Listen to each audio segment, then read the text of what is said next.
Not sure exactly what to do when screening a potential tenant for your investment property? Well, by the end of this video, you'll have a foolproof system you could use to screen any tenant and make the process smooth and easy. Guys, my name is George McPherson. I'm a real estate investor and coach.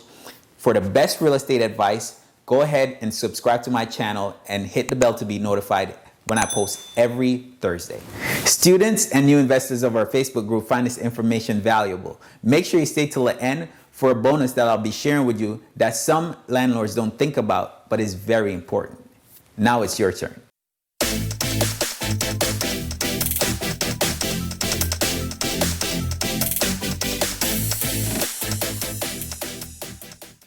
All right, guys, so one of the first things you want to do when screening a tenant for your investment property is run a detailed background and credit check. You want to know who you're putting it into your property. I mean, you've put money in it. You want to see the return, and you want to make sure that you're getting good returns on your money and you don't have to be back in court with someone that's not paying. So in that case, run a detailed background and credit check. You'll find out their criminal history. If they've ever been in a dispute with another landlord, those are gonna come under background history, right? So if they have any felonies, if they have any misdemeanors, if they're a sex offender, that's very important, because if there's kids in the neighborhood or if your property is close to a school, that could be a situation if that person is a sex offender. Now, when it comes to credit report, you want to make sure that their financial history is on point. That means that they don't have delinquencies. They don't have any foreclosures, any bankruptcies. You want to make sure that you're getting somebody that can pay on time as well. So look for those stuff when you're doing your credit check. Your credit check is going to show delinquencies. It will show bankruptcies. It shows their financial report. And that person, based on their financial report, in a sense, it will tell you if they're good tenants to begin with or they're good potential tenants, because there's other stuff that comes in play as well. Which leads me into number 2, which is making sure that they earn at least 3 times the rent.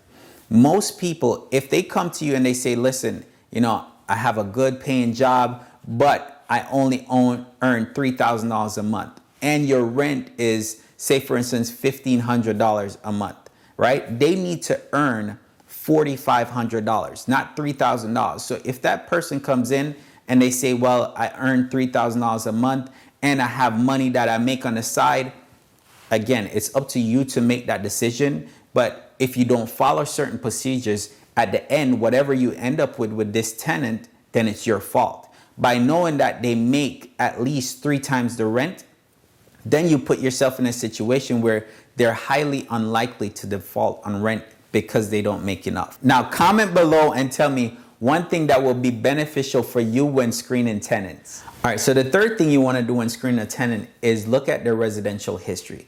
The reason for this, guys, is you want somebody that's stable. You don't want to look and see that their previous address that they were at, it's only 8 months, and then the one before that was 10 months. That means that they're not going through their full 12-month term when it comes to their lease, right? You want somebody that's going to show stability, that you don't have to go in 8 months afterwards and have to repaint or redo anything to the property because they tend to break their lease, right? So you want to see stability. Now, one thing you could do is reach out to the previous landlord, not the landlord that they're leaving right now, but the previous one. Reason why?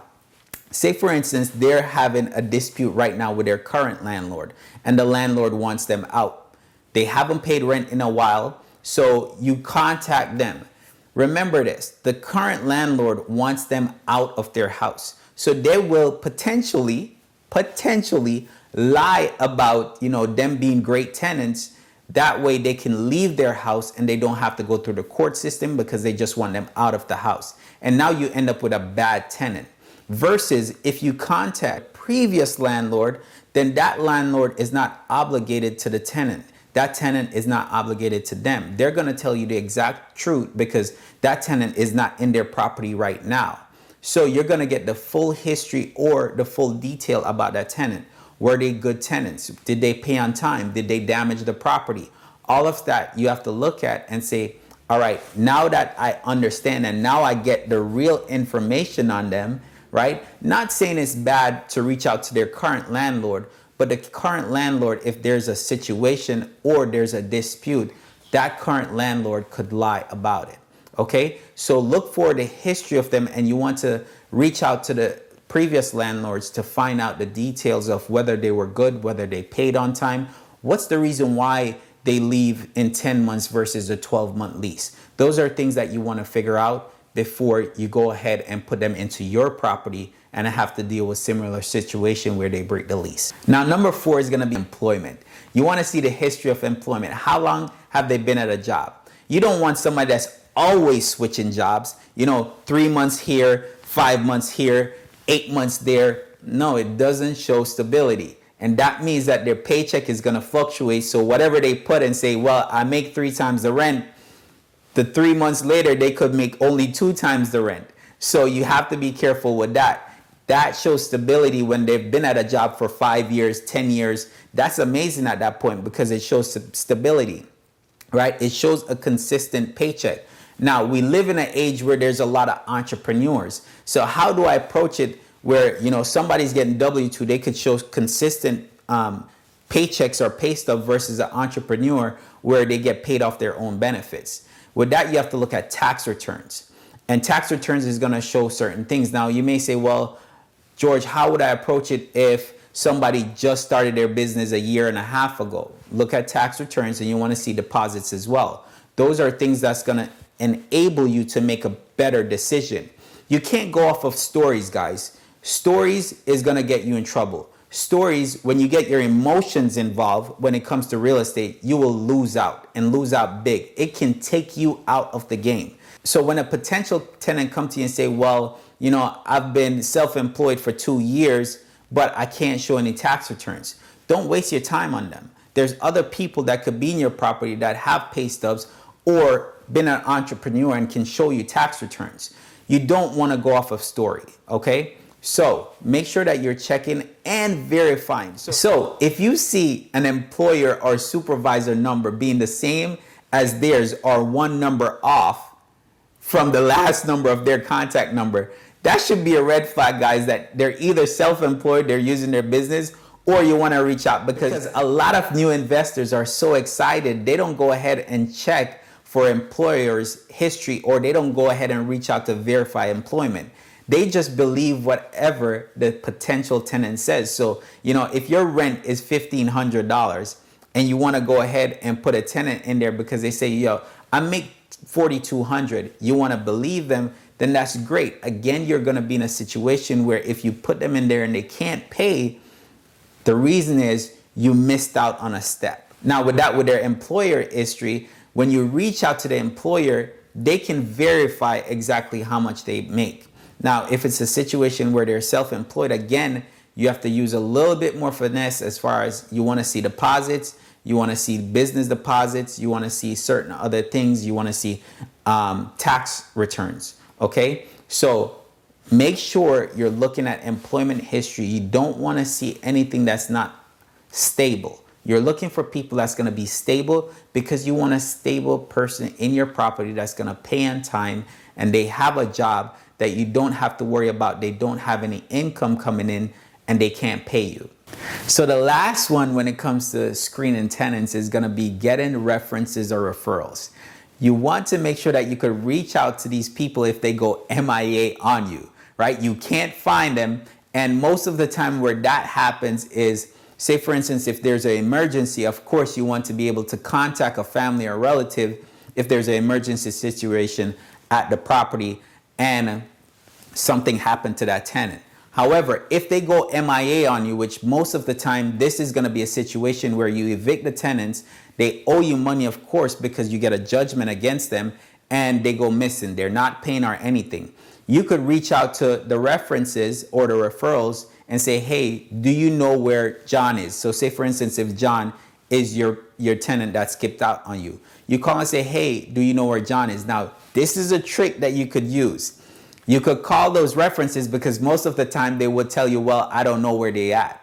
But if you call and say, hey, I have a check that came to the address that John left and I would like to give it to him personally because I want to make sure he gets the check. Do you know where John is or where I could mail it to him?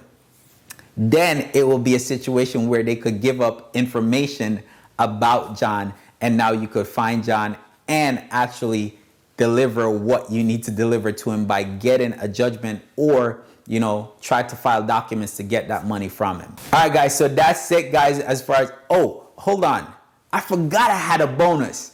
All right, so bonus number 6 is gonna be bank account. You want to make sure that you're getting a bank account in this day and age. If you have a 40-year-old or a 50-year-old that says they don't have a bank account, that's a problem.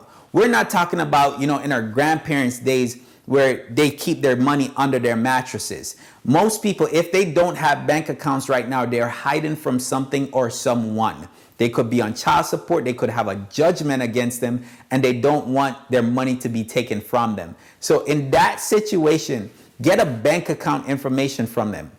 Very simple, very easy. When you're doing your application, that's one of your criteria that I think, and one of my main criteria that I have up there, because if there's a situation where they go MIA, you get a judgment on them, most tenants are not going to pay when it comes to you having a judgment against them. They'll say, you know what, forget it, I don't care, it's on my credit anyway, I got evicted, who cares? But if you have their bank account information and the bank information, you could garnish the money right out of their account. So if they owe you $2,000 and they have $2,100 in that bank account, guess what?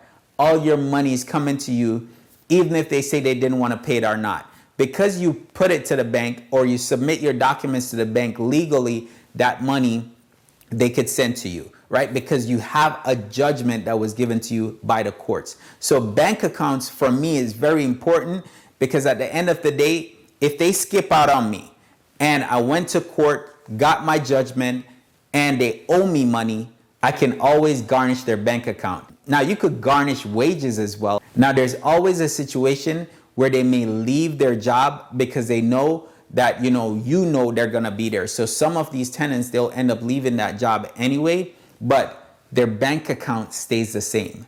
All right, guys, so that's my bonus for you. Make sure you get bank account information. A lot of landlords don't think about bank account information as a valuable tool, but in a situation where they skip out on you and go MIA and you have your judgment from the court, you can easily garnish their bank accounts at that point. Now you know how to screen tenants. What about purchasing properties just like the ones you have right now, using no money out of your pocket?